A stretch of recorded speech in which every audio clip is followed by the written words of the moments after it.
من آدم نرفتنم، آدم ماندن، آدم کنار آمدن، آدم تا جایی که بشود میماند و نمی رود.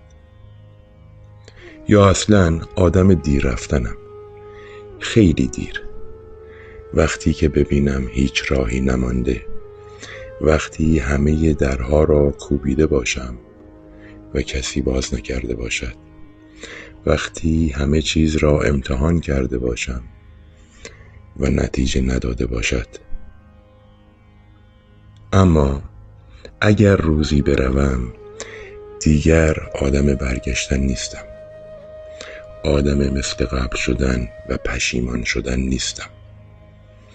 نه اینکه نخواهم، نه اینکه دلم تنگ نشود، می شود، اما دیگر نمیتوانم مثل گذشته باشم.